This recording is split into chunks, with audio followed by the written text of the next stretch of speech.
How do you know which feminine archetype you are? How different archetypal voices appear across a life. Once people encounter the language of feminine archetypes, the next question usually follows quickly. Which one am I? The difficulty begins there. Archetypes were never meant to function as personality labels. Their roots lie partly in mythology and partly in depth psychology, where they describe recurring human patterns rather than stable identities. In practice, this means that most women recognize several of them at once. It is often more helpful to imagine archetypes not as categories but as mirrors. They reflect certain ways of directing energy, attention, and meaning. One woman may naturally orient herself towards care and protection, another towards independence and focus, another towards understanding the hidden connections within experience. These tendencies can coexist within the same person and become more visible depending on the situation.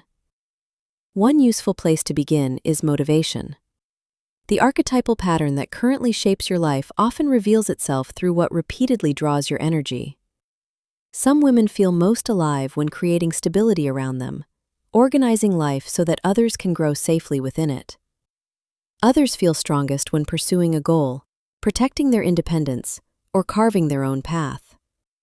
Some are drawn towards knowledge, strategy, and understanding the structure behind events. Others feel energized by creativity, beauty, and emotional intensity.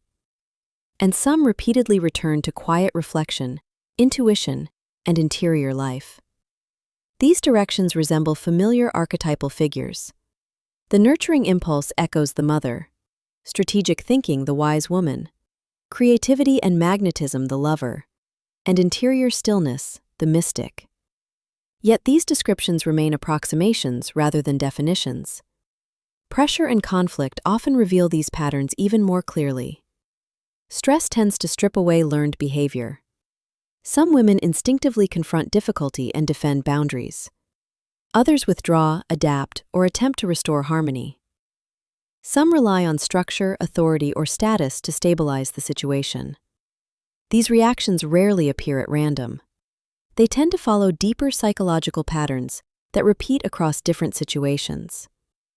Personal history can also offer clues. When you step back and look across different stages of your life, certain roles often recur.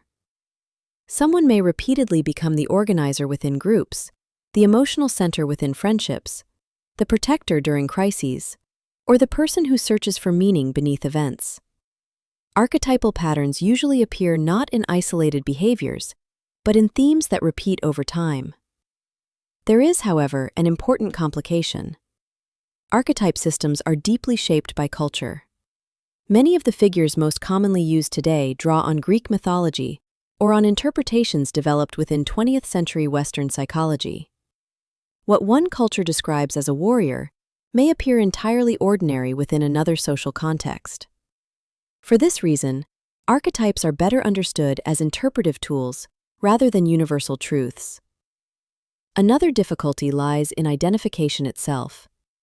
When people encounter archetypal language, they often recognize themselves in the figure they admire most, rather than the one that quietly shapes their everyday behavior. It is easy to see oneself in the powerful queen or the intuitive mystic. It is far less comfortable to recognize the pattern that repeatedly produces conflict, dependency, or withdrawal. For this reason, the question, "Which archetype am I?" can easily lead in the wrong direction. A more revealing question might be, which archetypal energies appear in different areas of your life? A woman may embody the queen in professional contexts, holding structure and responsibility. Among friends, she may express the warmth of the mother. In solitude, she may find herself drawn towards the reflective space of the mystic. Identity, in this sense, begins to resemble an inner council rather than a single role.